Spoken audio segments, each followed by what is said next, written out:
talk about today's defensive campaigns. Now, what is a defensive campaign? A defensive campaign is where we're targeting our own products, listings, brands, and we're spending advertising dollars to do that. Now you say, Matt, why would you spend your own hard-earned advertising dollars to target your own listings, products, branded keywords, etc.? The answer is to make it more expensive for your competitors to do it.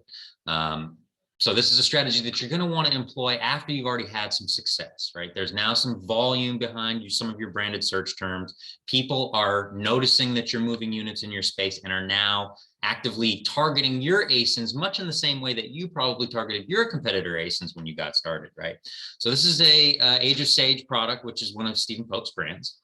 And the reason I want to point this attention, this is actually something that we're not doing as well as an agency that I want to focus us on, actually. What we see here, products related, this is a sponsored ad space, right? People are paying to be here.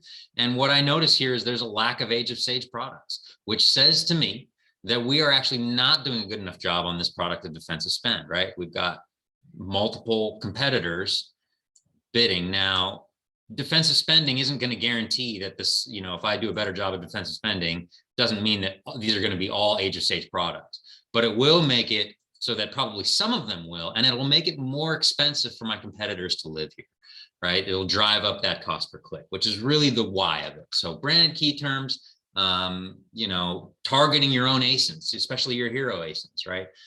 It doesn't always make sense to do this, but if you're in the tissue paper game and your name is Kleenex, you should definitely be doing defensive spending, right? So as your brand gains more awareness, you need to protect your brand space. There's offense and defense in any sport. Advertising is no different. Tip number 2 is keyword count. We want to keep it limited. Now, what do I mean by limited? I mean, in the number, you can create as many campaigns as you want. We'll get to that later, as many ad groups as you want. But in the individual ad group, in the individual campaign, keep the number of targets limited, right? No more than 10 to a dozen in a research campaign, but really probably best practice is no more than 5 or 6.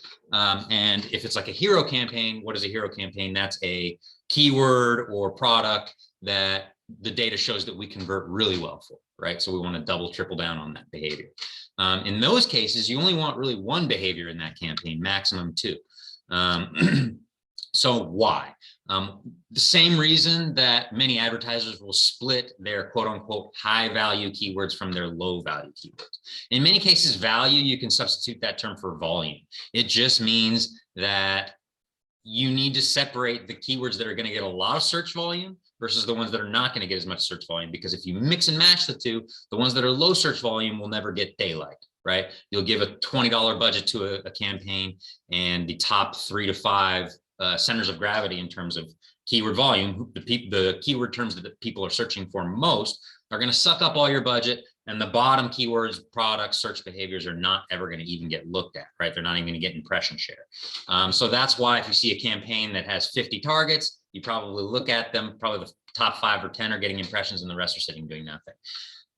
You don't get charged for creating campaigns, right? Create more campaigns, use portfolios to organize it, as we covered in another video.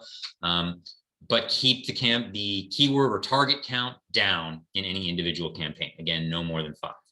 All right, tip number 3, target, which this brings us right to tip number 3, really target liberally, bid conservatively. Now, what do I mean by that? I mean, you should be using bids as your primary method of cost control. Let me say that again. You should be using bids as your primary method of cost control. Target liberally, meaning if there's a campaign type that you like, if there is a you really should be hitting all the bases, absent an extremely limited budget. Absent that, you really, so if you say, I would like to have a sponsored display campaign, but I don't have the budget, what I would say is, what can you afford? Can you afford a $2 a day budget?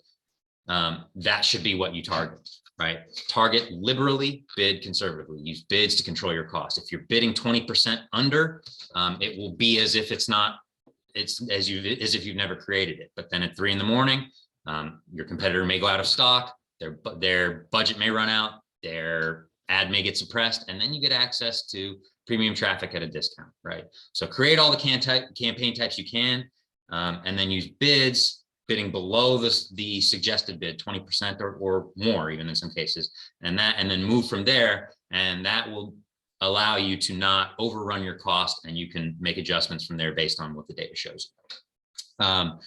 Tip number 4, use broad match modifiers. What is a broad match modifier? A broad match modifier is something that we have done a lot of A/B testing with and found some success with. Let's bring this over here, see if you can see this. So what it is here is it's just sort of putting a plus in front of these terms. And the reason we do that is we've had some success. Now, the traditional way that a broad keyword is defined is that both terms need to be present, or as many terms as are in the keyword need to be present. And then anything outside of that term, in whatever order, it will also target. The reality is Amazon also kind of goes a bit wider than that. They also will target things that are related, that don't necessarily have all those terms. And so that will cause your net to be a bit wider and your conversion to be a bit lower. But we've had success even against, as you can see, some exact terms here, where adding the broad match, it's a great the modifiers, the plus is just a way of bringing it back and saying, no, these terms really all need to be present. And we've had a great deal of success in testing where by adding these plus monikers here, we've had the ability to both increase range, a wider net, and we've had a fair amount of success in conversion, as you can see here. I'll bring you another case example here. And then one more here. Right, so that's tip number 4, try broad match modifiers in your next broad keyword campaign. And tip number 5 is look to Google and Facebook for what is happening on Amazon in the next year. That'll be your crystal ball. If you look at everything they're doing, Amazon's doing now, from the focus on video ads, the shift towards CPM targeting versus CPC, not so much the creative, because Facebook and Google are always going to give you a much wider bit of flexibility than Amazon will in that sense. But in terms of the targeting suites, the campaign types, get good at Google AdWords now, because it's going to be relevant on Amazon. If you want a crystal ball to see where targeting behaviors, campaign types, all that are going on Amazon, look to Google and Facebook. That's what I expect we'll see in the next year to 2 years. So that's it. 5 tips and tricks to help you grow your Amazon ad spend. I hope it was helpful. Have a great week. My name is Matt Davis. I'm the Director of Advertising here at My Amazon Guy. Take care.